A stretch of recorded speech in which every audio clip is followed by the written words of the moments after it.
Hello friends, स्वागत है आपका मेरे यूट्यूब चैनल में। अभी तक मैं आपको वाइट बोर्ड पर पढ़ा रहा था, जिसमें मैंने देखा कि टाइम ज़्यादा बर्बाद हो रहा था लिखने में, मिटाने में। इसी आप लोग भी थोड़ा से कम पढ़ाने का मेथड तो आपको पसंद आ रहा था, लेकिन हो सकता है टाइम वेस्ट की वजह से आप भी ज़्यादा शेयर नहीं करें। अब मैं आपको डिजिटल पढ़ाने वाला हूँ। आज से आपको सारी क्लासें डिजिटल मिलेंगी, मैथ की भी, रीजनिंग की भी, हिंदी की, और करंट जीके भी अब मैं आपको पढ़ाऊँगा। किसी भी परीक्षा की आप तैयारी कर रहे हैं यूपी की, आपके लिए ये चैनल सबसे बेस्ट रहेगा। यहाँ आपको पूरी पढ़ाई फ्री कराई जाएगी, किसी तरीके का कोई कोर्स नहीं बेचा जा रहा, कुछ नहीं। चलिए तो आज की क्लास शुरू करते हैं। आज हम वर्णमाला पढ़ाएंगे। वर्णमाला वैसे मैं करा चुका हूँ, लेकिन आज हम आपको रिवाइज करा दे रहे हैं एक बार। चलिए आज की क्लास शुरू करते हैं। देखिए, वर्णमाला का चैप्टर है हमारा ये।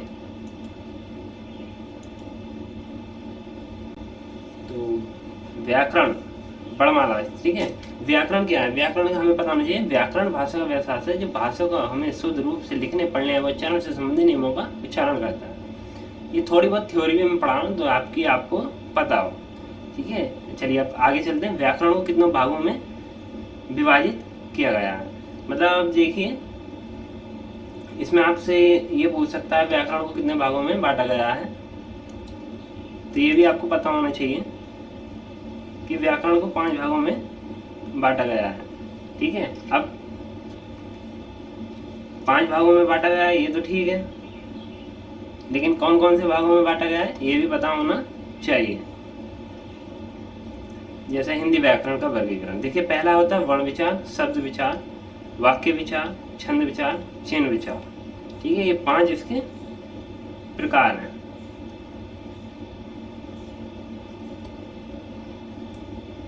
अब वर्ण विचार में क्या होता है? वर्ण विचार में आपको एक छोटी सी थ्योरी है। वर्णों की आकृति, उच्चारण एवं वर्गीकरण आदि से संबंधित नियमों का उल्लेख होता है। शब्द विचार में क्या होता है? शब्दों की रचना में वर्तने से संबंधित नियमों का उल्लेख होता है, ठीक। और ये देखिए, शब्द विचार हो गया ये आपका, शब्दों की रचना एवं वर्तनी से संबंधित नियमों का उल्लेख। फिर आता है नंबर 3 वाक्य विचार, वाक्य विन्यास, वाक्य निर्माण आदि से संबंधित नियमों का उल्लेख होता है इसमें। फिर आता है छंद विचार, छंद के विभिन्न स्वरूप, रस, भाव, अलंकार आदि से संबंधित नियमों का उल्लेख होता है इसमें। चिन्ह विचार, उचित भाव निरूपण में सहायक विभिन्न चिन्हों की आकृति एवं प्रयोग से संबंधित नियमों का उल्लेख। ये हो गए आपकी, देखिए, थ्योरी। मान लीजिए आपके परीक्षा में ये भी क्वेश्चन पूछ सकता है व्याकरण को कितने भागों में बांटा गया है, ठीक है। तो आपको अगर पता होगा तो आप तुरंत बताएंगे व्याकरण को 5 भागों में बांटा गया है, ठीक। कौन कौन से, ये भी आपको याद होने चाहिए। कभी कभी पूछ लेता वर्ण विचार का में किससे संबंधित नियम होते हैं, ठीक है। तो वर्ण विचार में वर्णों की आकृति, उच्चारण, वर्गीकरण आदि से संबंधित नियमों का उल्लेख होता है। फिर नंबर 2 शब्द विचार, इसमें शब्दों के रचना एवं वर्तने से संबंधित नियमों का उल्लेख होता है। वाक्य विचार, छंद विचार, चिन्ह विचार, ठीक। ये 5 हो गए। अब आते हैं, चलिए अपने वर्ण। वर्ण क्या है ये आपको पता होना चाहिए। देखिए वर्ण, ये वैसे आपने पढ़ा है, लेकिन आपको मैं बढ़िया तरीके से पढ़ाना चाह रहा हूँ। देखिए वर्ण क्या है? वर्ण भाषा की सबसे छोटी इकाई है, ठीक है। कभी कभी क्वेश्चन आया था भाषा की सबसे छोटी इकाई कौन सी है, आपको पता होनी चाहिए। कौन सी होती है? वर्ण होती है, ठीक है। जो संयुक्त होकर, मतलब जो मिल जाती है, होकर सार्थक शब्दों का निर्माण करते हैं। देखिए कैसे, एक उदाहरण भी ले रखा है मैंने, जैसे काम, ठीक है। काम क्या, काम शब्द में 4 वर्ण से मिलकर बना है। जैसे कौन कौन शब्द इसमें बने? आधा का, बड़ा आ, आधा माँ और बड़ा आ, ठीक है। इन 4 शब्दों से मिलकर काम शब्द बना है। और ये जो ये भाग है इसके, ये वर्ण है। आधा क्या वर्ण आ, और ये 4 वर्णों से मिलकर बना है, ठीक है। तो वर्ण भाषा की सबसे छोटी इकाई है, ठीक है। चलिए अब आता है ध्वनि। ध्वनि शब्दों की आधारशिला है, जिसके बिना किसी शब्द की कल्पना भी नहीं की जा सकती। ध्वनि के लिखित रूप को वर्ण कहा जाता है, ठीक है। ध्वनि के लिखित रूप को वर्ण कहते हैं। अब आता है वाक्य। भाषा के, अब वाक्य क्या है? ये थ्योरी है, थोड़ी थोड़ी थ्योरी है, और उसमें मैंने आपको बताया क्या है। देखिए वाक्य भाषा की सार्थक इकाई होती है। वाक्य कैसे बनता है ये भी आपको पता होना चाहिए। वाक्य कैसे बनता है? ऑप्शन, आजकल परीक्षार्थियों को हर चीज से को हर चीज़ पता होनी चाहिए कि ये चीज़ कैसे हुई। ठीक, तो वाक्य कैसे बनता है? सबसे पहले क्या आता है? वर्ण होता है।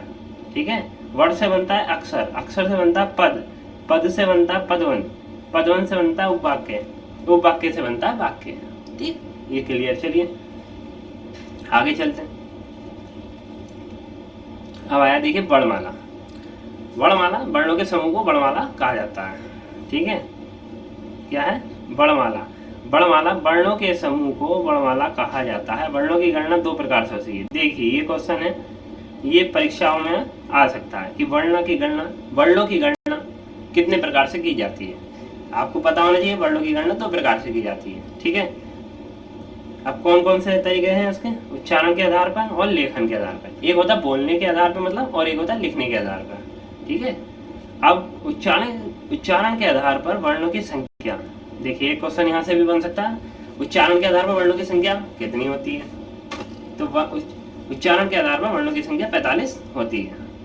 ठीक है, इसमें स्वर वर्ण कितने होते हैं? 10। ये देखिए मैंने यहाँ लिख भी दिए हैं, छोटा आ, बड़ा आ, छोटी बड़ी, छोटा ऊ, बड़ा ऊ, ऐसे एड़ी, ऐसे न, गौ से हो गई, और स्वर। ये 10 होते हैं उच्चारण के आधार पर। ठीक है, और व्यंजन वर्ण 35 होते हैं। व्यंजन वर्ण इसमें भी 35 होते हैं, और लेखन के आधार पर भी 35 होते हैं। ठीक है, अब देखिए लेखन के आधार पर, ही लेखन के आधार पर ये है, लेखन के आधार पर वर्णों की संख्या 52। स्वरवर्ण कितने होते हैं? 13। देखिए 10 वही होते हैं जो उच्चारण के आधार पर होते हैं। कौन से 3 जुड़ जाते हैं इसमें?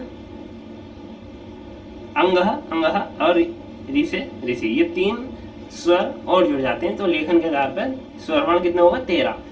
आपको ये चीजें पता होनी चाहिए। आजकल परीक्षार्थियों से किसी भी टाइप के क्वेश्चन पूछे जा रहे हैं, और एकदम बेसिक नॉलेज के भी क्वेश्चन आजकल परीक्षाओं में आ रहे हैं। जैसे कि लेखन के आधार पर पुल्य वर्णों की संख्या कितनी होती है? 52 होती है। आपको पता होगा तो आप एकदम बता पाएंगे। उसमें लेखन के आधार पर पुल्य स्वर वर्ण कितने प्रकार के होते हैं? तो आपको पता होना चाहिए 13 होते हैं। अब ये भी क्वेश्चन पूछता है स्वर वर्ण में कौन से 3 अतिरिक्त स्वर जुड़ते हैं? तो अंगः और ऋषि। व्यंजन वर्ण क्या है? व्यंजन वर्ण इसमें भी 35 होते हैं। व्यंजन वर्ण कौन कौन से होते हैं ये भी आपको आगे बताया जाएगा। ठीक है, लेखन के आधार पर 4 संयुक्त व्यंजन और जुड़ जाते हैं। ठीक, यहाँ देखिए संयुक्त, ये गलत लिखा है। संयुक्त व्यंजन कौन कौन से होते हैं? संयुक्त व्यंजन 4 होते हैं। ठीक है, छा, त्रा और ज्ञानी और स्रा, श्रम, ये 4 शब्द होते हैं। अभी छा किस किस शब्द से मिलकर बना होता है? आदक है, आदस है।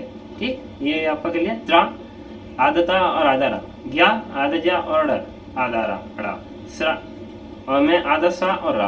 देखिए अगर आप परीक्षा में बैठे हैं कभी, तो आपको पता होगा कभी कभी ये भी पूछा होता है कि संयुक्त व्यंजन कितने होते हैं? 4 होते हैं, पता होना चाहिए। कभी कभी ये भी पूछ लेता है कि छा किन किन शब्दों से मिलकर बना? अच्छा क्षेत्रीय। आपको पता होगा तभी आप बता पाएंगे। इसलिए यहाँ को आपको हर एक चीज बेसिक से पढ़ाई जा रही है और बढ़िया मेथड के बढ़िया तरीके से पढ़ाई जा रही है। ठीक है, तो आदक है प्लस आदत से मिलकर बनती है। त्रा आपको पता होना चाहिए, आदता और आदरा से मिलकर बनी है। ज्ञानी जो होता है आदजा और आदा ड़ा से। ठीक, उम्मीद करता हूँ क्लियर हुआ होगा यहाँ तक का। चलिए आगे चलते हैं। अब आता है स्वर वर्ण। देखिए स्वर वर्ण, जिन वर्णों के उच्चारण में किसी अन्य वर्णों की सहायता नहीं लेनी पड़ती है उन्हें स्वर वर्ण कहते हैं। स्वर वर्ण कितने प्रकार के होते हैं? 6 प्रकार के होते हैं, पता होना चाहिए आपको। ठीक है, अगर आपको यूपीएससी की परीक्षा भी दी होगी तो उसमें बहुत बेसिक सा क्वेश्चन आया था, विशेषण कितने प्रकार के होते हैं। अब आदमी कोई भी विद्यार्थी अगर ये सोच के चले ये क्वेश्चन कहाँ से आएगा, नहीं आएगा। अब आपको ये चीज़ें पता ही नहीं होंगी तो आप नहीं बता पाएंगे, इसलिए आपको बेसिक से नॉलेज होनी चाहिए। इसलिए स्वर वर्ण कितने प्रकार के होते हैं? 6 प्रकार के होते हैं। कौन कौन से होते हैं?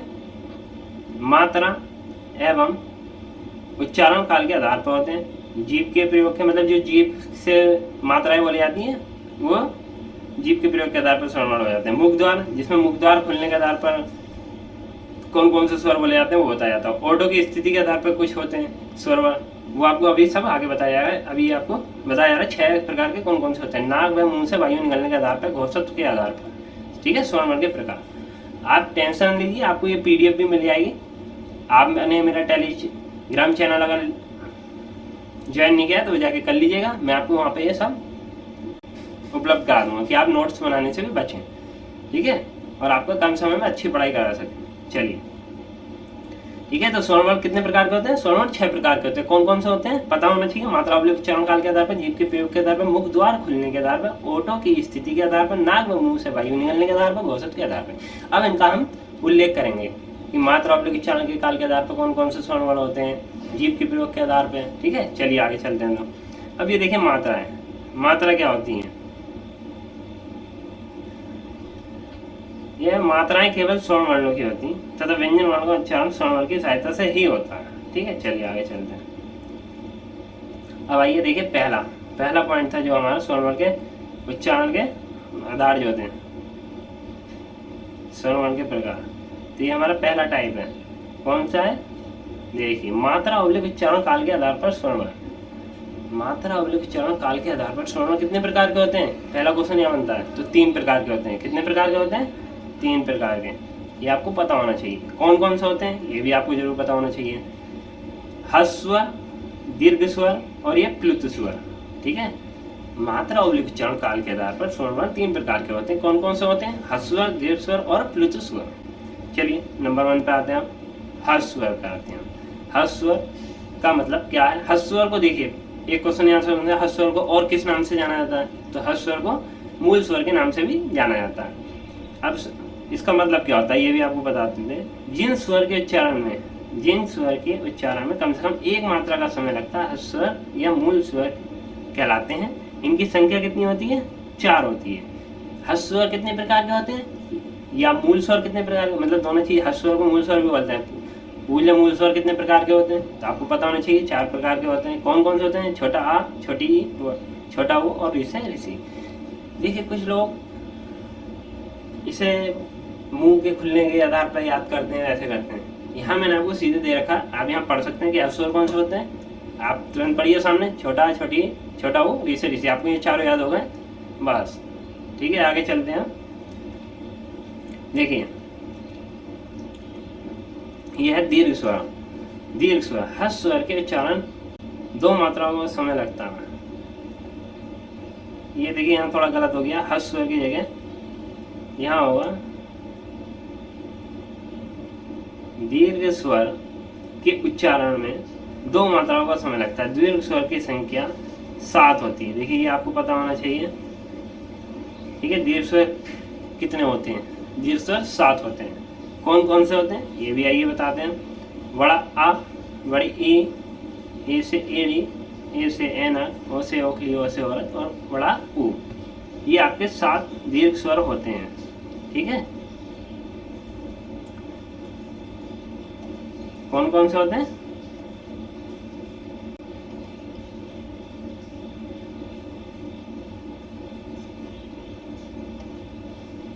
बड़ा, बड़ी ई, ए से एड़ी, ए से ऐनक और ओ से ओखली, ओ से औरत। अब देखिए किन किन से मिलकर बना था। बड़ा, छोटा आ और छोटा आ से मिलकर बड़े आ की मात्रा बनती है। छोटी ई से मिलकर बड़ी ई की मात्रा बनती है। ऐसी ए से एड़ी की मात्रा कैसे मिलकर बनती है? छोटा आ और बड़ी, ठीक है। ए से ऐनक, छोटा आ और ए से एड़ी। ओ से ओखली किससे मिलकर बनता है? छोटा ए और बड़ा छोटा ऊ, ठीक है।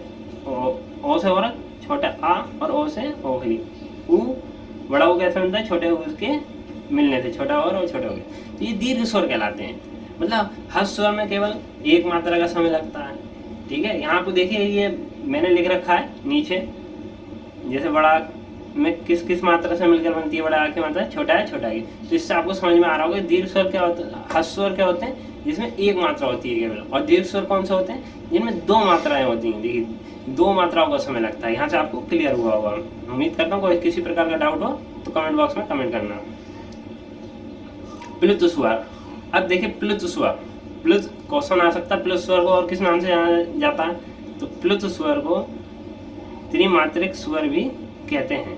वे स्वर जिनके उच्चारण में 3 मात्राओं का समय लगता है। धीरे धीरे यह हिंदी भाषा से लुप्त होता जा रहा है और कभी कभी किन्हीं शब्दों में इनका इस्तेमाल किया जाता है। जैसे देखिए ये है, आपने देखा होगा कहीं कहीं पे संस्कृत की किताब, मतलब उसमें कि इस तरीके से आता है सब। तो ये प्लुत स्वर की मात्रा इस तरीके से लगती है। वैसे यह लुप्त होता जा रहा है धीरे धीरे, बहुत कम ही इस्तेमाल होती है, लेकिन आपको पता होना चाहिए। प्लस स्वर का कोई चिन्ह नहीं होता है, परंतु कहीं कहीं हिंदी शब्द के मध्य हिंदी का अंक कैसे बनता है 3,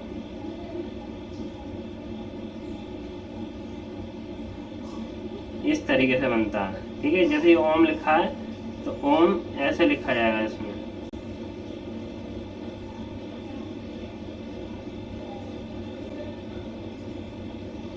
ठीक, ये इसमें, ठीक है, इस तरीके से ओम। ठीक है, तो ये क्या हो गया प्लुत स्वर। अब आता है जीभ के प्रयोग के आधार पर स्वरवर्ण। दूसरा पॉइंट कौन सा था उसमें, स्वरवर्ण के प्रकार की मात्रा में, उसमें प्रकार में, तो जीभ के प्रयोग के आधार पर स्वरवर्ण। जीभ के प्रयोग के आधार पर स्वरवर्ण 3 प्रकार के होते हैं। देखिए ये भी 3 प्रकार के होते हैं जीभ के आधार पर। कौन कौन से, अग्रस्वर, मध्य स्वर, पश्च स्वर। ये आपको पता होना चाहिए कि जीभ के प्रयोग के आधार पर स्वरवर्ण कितने होते हैं, 3 होते हैं। कौन कौन से होते हैं, अग्रस्वर, मध्य स्वर, पश्च स्वर। ठीक है, चलिए अग्रस्वर में अभी आपको थोड़ी थ्योरी बताएंगे जिससे ये पूरा क्लियर होगा आपका। वह स्वर जिन्हें बोलने पर जीभ के अगले भाग का प्रयोग होता है।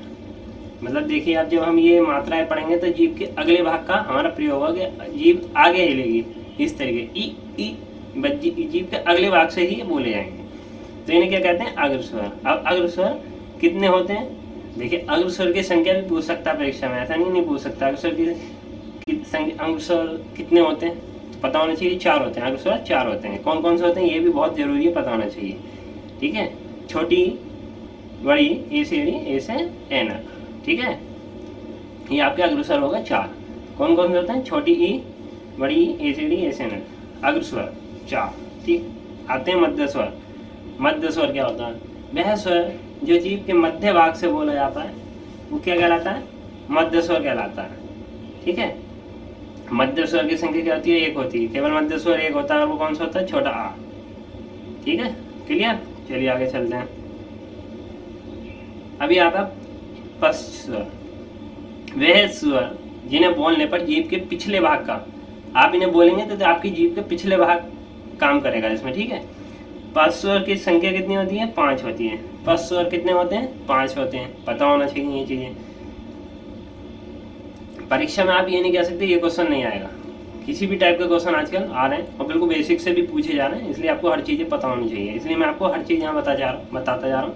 मैं उम्मीद करता हूँ आपने यहाँ से क्लास ली और आप परीक्षा में बैठेंगे जिसमें हिंदी आती है तो आप, मैं 100% गारंटी दे रहा हूँ, आप कोई क्वेश्चन जल्दी से गलत नहीं करके आएंगे। अगर आप खुद ही कंफ्यूज है तो बात अलग है, लेकिन अगर मैं यहाँ पढ़ा रहा हूँ और इन्हीं से क्वेश्चन आएंगे आपके, आप उम्मीद एक बार क्लास लेके देखिए, फिर आपको पता चलेगी जब आप परीक्षा में बैठेंगे। देखिए पश्च स्वर की संख्या कितनी होती है, 5। छोटा ऊ, बड़ा ऊ, छोटा ओ से ओखली मतलब, और यहाँ देखिए ओ से औरत, और ये बड़ा आ।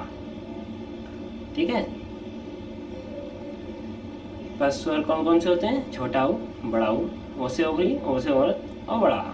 देखिए अभी आप कंफ्यूज हो सकते हैं अगर मैं बताऊं, जैसे आप बोले ऊ, तो जीभ के पीछे कैसे का इस्तेमाल हो रहा है, बड़ा ऊ, औ, ओ, औ, आ, तो जीभ के पीछे का भाग का प्रयोग होता है। कभी कभी कंफ्यूज आना है, पीछे से बोल रहा है, बीच से बोल रहा है, तो हम कंफ्यूज आएंगे। इसलिए मैंने आपको यहाँ लिखवाया, यहाँ आप नोट सुनाइए, सीधे आपको पता होना चाहिए पश्च स्वर कितने होते हैं, 5 होते हैं। कौन कौन से होते हैं पता होना चाहिए, छोटा ऊ, बड़ा ऊ, ओ से ओखली, ओ से औरत, और बड़ा आ। अगर आपको पता हो तो आपको बोलने की जरूरत नहीं है, सीधा आप ऑप्शन देखेंगे, टिक करेंगे, आगे चलिए, टाइम बर्बाद करने की जरूरत ही नहीं है ना। चलिए अब आते हैं मुख द्वार खुलने के आधार पर स्वरवर्ण। ठीक है, यह है मुख द्वार खुलने के आधार पर स्वरवर्ण। तो मुख द्वार खुलने के आधार पर स्वरवर्ण जो होते हैं 4 प्रकार के होते हैं। कौन कौन से होते हैं, देखिए पहला विवृत स्वर, अर्ध विवृत स्वर, समृत स्वर, अर्ध समृत स्वर। ठीक, अब देखिए आइए ना थोड़ा डिटेल में बता देते हैं। विवृत स्वर, इनके उच्चारण के समय मुख द्वार पूरा खुलता है। जिन स्वर को बोलते समय मुख द्वार पूरा खुलता है विवृत स्वर कहलाते हैं। अब विवृत स्वर कितने प्रकार के होते हैं, 3 प्रकार के होते हैं। कौन कौन से स्वर होते हैं विवृत स्वर, बड़ा आ, ए से ऐनक, ओ से औरत। ठीक, अब आपको मैं उम्मीद करता हूँ परीक्षा में अगर क्वेश्चन आ जाता है विवृत स्वर कितने प्रकार के होते हैं, तो आपको पता होगा तो आप तुरंत बताएंगे विवृत स्वर 3 प्रकार के होते हैं। ठीक है, बाई चांस पूछ लीजिए निम्न में से विवृत स्वर कौन सा है, पहचानिए, आपको पता होगा। अगर ऑप्शन में बड़ा आ दे रखा होगा टिक कर देंगे, ए से एनक दे रखी होगी टिक कर देंगे, ओ से औरत दे रखा होगा टिक कर देंगे। ठीक है, अब सीधा सीधा आपको तीनों विवृत स्वर क्या है उसके बारे में बता रहे हैं। इनके उच्चारण समय मुख द्वार पूरा खुलता है। इनकी संख्या कितनी होती है, 3 होती है। आपको विवृत स्वर से संबंधित जो भी क्वेश्चन आएगा आपके सामने है सारे, यहाँ से निकल के नहीं जा पाएगा। ठीक है, अब चलिए सेकंड पॉइंट पाते हैं, अर्ध विवृत स्वर। ठीक, इनके उच्चारण में मुख द्वार आधा खुलता है। अर्ध विवृत स्वर जो होते हैं इनके उच्चारण में मुख द्वार आधा खुलता है। इनकी संख्या 3 होती है, इनकी संख्या भी 3 होती है। और देखिए अर्ध विवृत छोटा आ होता है, ये से एड़ी होती है, ओ से ओखली। ठीक, तो आपसे अब मान लीजिए क्वेश्चन परीक्षा जो टीचर है वो आपसे परीक्षा में पूछ ले क्वेश्चन अर्ध विवृत स्वर कितने होते हैं, 3 होते हैं। निम्न में से कौन सा अर्ध विवृत स्वर है, ऑप्शन आपको याद होंगे, तो जैसे छोटा ए सी एड़ी ओ से ओखली, तो आप तुरंत टिक देखेंगे, टिक करेंगे, आराम से हो जाएगा। ठीक, चलिए आगे चलते हैं। समृत स्वर, इनके उच्चारण समृत स्वर क्या होता है, इनके उच्चारण में के समय मुख द्वार लगभग बंद रहता है। देखिए आप बोलेंगे ना जैसे ई उ, तो मुख द्वार मतलब हल्का, बहुत हल्का सा खुला हुआ होगा। ठीक है, तो आप देखिए मान लीजिए इनकी संख्या कितनी होती है समृत स्वर की, 2 होती है, बड़ी ई और बड़ा उ। यहाँ मैं आपको क्या है बता रहा हूँ, बड़ी ई और बड़ा उ। मैं आपको परीक्षा में बैठ के ये नहीं करना ई की मुख द्वार खुलना नहीं खुलना, वहाँ बहुत कंफ्यूजन हो जाता है, इतना टाइम नहीं होता। आपको सीधा सीधा पता होगा समृत स्वर कौन कौन से होते हैं, 2 होते हैं, बड़ी ई और बड़ा उ। तुरंत देखेंगे ऑप्शन में है, टिक करा आगे। अब आप वहाँ बोल के देखेंगे ई कहाँ से आ रही है, तो कंफ्यूज हो जाता है। ठीक है, आपने परीक्षा दी होगी तो मेरी बात आपको जरूर समझ में आ रही होगी, नहीं दी होगी तो जब आप परीक्षा में अगर आप ये बिना वीडियो देखे बैठेंगे तो आपको वहाँ समझ में आ जाएगी, और वीडियो देखी होगी तो आपको वहाँ कोई कन्फ्यूजन ही नहीं होगा। चलिए अर्ध समृत स्वर, चौथा स्वर कौन सा होता है मुख द्वार खुलने का, अर्ध समृत स्वर। इनके उच्चारण के समय मुख द्वार आधा बंद रहता है। ठीक है, इनके इसमें आधा बंद रहता है, आधा खुला रहता है। इनकी संख्या कितनी है, इनकी संख्या भी 2 होती है। कौन कौन से होते हैं, छोटी और छोटा उ। उम्मीद करता हूँ यहाँ तक के सारे पॉइंट क्लियर होंगे। अब आगे चलते हैं। अब आते हैं ओटो की स्थिति के आधार पर स्वर वर्णों का वर्गीकरण। मतलब ओटो की स्थिति के आधार पर स्वर वर्णों को कितने भागों में बांटा गया, तो ये 2 भागों में बांटा गया है। कौन कौन से स्वर होते हैं, अवृतमुखी स्वर, वृत्तमुखी स्वर। ठीक है, देखिए अब अवृतमुखी क्या होता है, वृत्तमुखी क्या होता है, ये आगे हमें आपको क्लियर कराना है। अवृतमुखी स्वर, जिन स्वरों का उच्चारण करते समय ओठ का आकार वृत्ताकार ना हो, मतलब गोल ना हो। जैसे आप जो स्वर बोल रहे हैं, जैसे बोलेंगे ए आ, तो इसमें मुख द्वार गोल नहीं होगा। ठीक है, अवृतमुखी स्वर कहलाते हैं। आप क्वेश्चन पूछ लें अवृतमुखी स्वर कितने होते हैं, 6 होते हैं। यहाँ आपको हर क्वेश्चन का जवाब मिलेगा, इसलिए आप वीडियो अच्छे से देखें, नोट्स बनाते चलें। ठीक है, बहुत आपको मदद मिलेगी यहाँ से। ठीक है, तो कौन कौन से होते हैं, तो छोटा आ, बड़ा, छोटी, बड़ी, ए से एड़ी, ए से एनक, अवृतमुखी स्वर होगा ये। अवृतमुखी स्वर 6 होते हैं। कौन कौन से होते हैं, छोटा, बड़ा, छोटी, बड़ी, ए से एड़ी, ए से एनक। Okay, clear. अभी अवृतमुखी स्वर आपका क्लियर हो गया। वृत्तमुखी स्वर, जिन स्वर के उच्चारण में ओठ का आकार वृत्तमुखी या वृत्ताकार हो जाए। इसमें क्या होता है, जब हम स्वर बोलते हैं मुंह हमारे ओठ का आकार गोल हो जाता है। ठीक है, वृत्तमुखी स्वर कहलाते हैं। वृत्तमुखी स्वर कितने होते हैं, वृत्तमुखी स्वर 5 होते हैं। निम्न में से कौन सा वृत्तमुखी स्वर है, छोटा ऊ, बड़ा ऊ, ओ से ओखली, ओ से औरत और आ। ठीक है, आपको 5 याद है, ऑप्शन में दिया होगा कि कौन निम्न में से वृत्तमुखी स्वर कौन सा, पहचानिए। आपको 5 बताएंगे, छोटा ऊ, बड़ा ऊ, ओ से ओखली, ओ से औरत और आ। ठीक है, तो आप देखे तुरंत टिक कर सकते हैं। चलिए अब अगले चलते हैं। अब नेक्स्ट पॉइंट क्या है हमारा, नाक व मुंह से वायु के निकलने के आधार पर स्वर वर्णों का वर्गीकरण। देखिए मैं आपको एक चीज और क्लियर करा देता हूँ। अभी मैं आपको थ्योरी पढ़ा रहा हूँ। थ्योरी में आपको अगस्त है, इसी अगस्त में पूरी करा दूंगा हिंदी। इसके बाद हम सितंबर से, ऐसा मानिए 3 सितंबर से हम आपको हिंदी के प्रैक्टिस सेट लगवाएंगे, चैप्टर वाइज लगवाएंगे कि एक चैप्टर में जितने भी प्रकार के क्वेश्चन हो सकते हैं हम बनाएंगे और आपके सामने रखेंगे। इसलिए आप पहले थ्योरी पढ़ लीजिए। अगले महीने से हम आपको प्रैक्टिस सेट लगवाएंगे और सितंबर में ही पूरा हम उसे कराएंगे। फिर रोज हम प्रैक्टिस सेट लगवा दिया करेंगे मैथ, रीजनिंग, हिंदी के, मतलब एक ही में लेके टाइम बायली। अभी आपको थ्योरी पढ़ा रहे हैं, मैथ की भी मैं वहाँ थ्योरी पढ़ा रहा हूँ अपने यूट्यूब चैनल पे, मतलब बेसिक हर टाइप के क्वेश्चन मैं वहाँ पे करा रहा हूँ, या किस किस टाइप के क्वेश्चन एक चैप्टर से होते हैं वो करा रहा हूँ।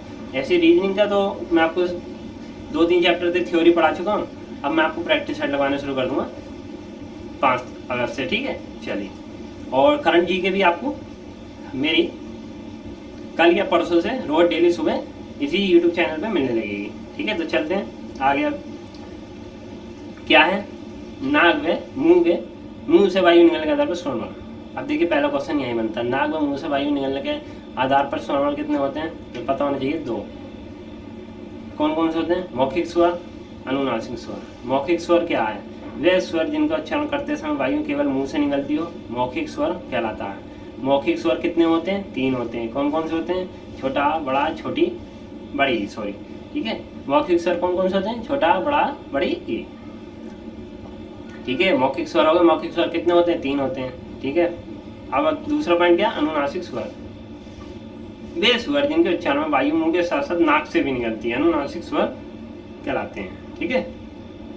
तो अनुनासिक स्वर कितने होते हैं, 3 होते हैं, पता होना चाहिए। कौन कौन से होते हैं, अंगह, अंगह, इंगा, ठीक है। ये हमारे हो गए हैं, ठीक है। ये 3 नहीं है इनकी, ठीक है। ये आपके हो गए यहाँ पे 3। अब यह है घोषत।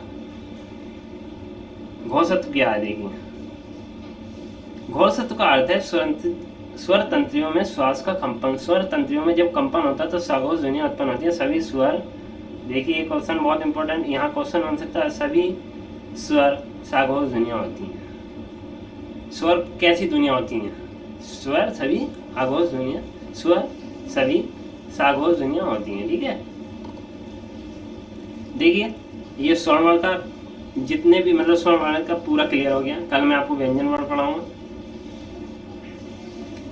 स्वरवर्ण से संबंधित जो भी क्वेश्चन है यहाँ से बाहर नहीं आएंगे, ये मेरी गारंटी है। और मैं आपको प्रैक्टिस सेट लगाऊंगा तो सब क्लियर भी कराता जाऊंगा। वहाँ मैं आपसे पूछूंगा, आपको अगर आपने क्लास देखी होगी तो आप जरूर अच्छे से बता पाएंगे। इसलिए क्लास अच्छे से देखिएगा, ज़्यादा से ज़्यादा लाइक करिए, शेयर करिए और ज़्यादा से ज़्यादा स्टूडेंट को शेयर कीजिएगा वीडियो, और यूट्यूब चैनल सब्सक्राइब करना ना भूलें। मिलते हैं नेक्स्ट वीडियो में, आज के लिए इतना ही।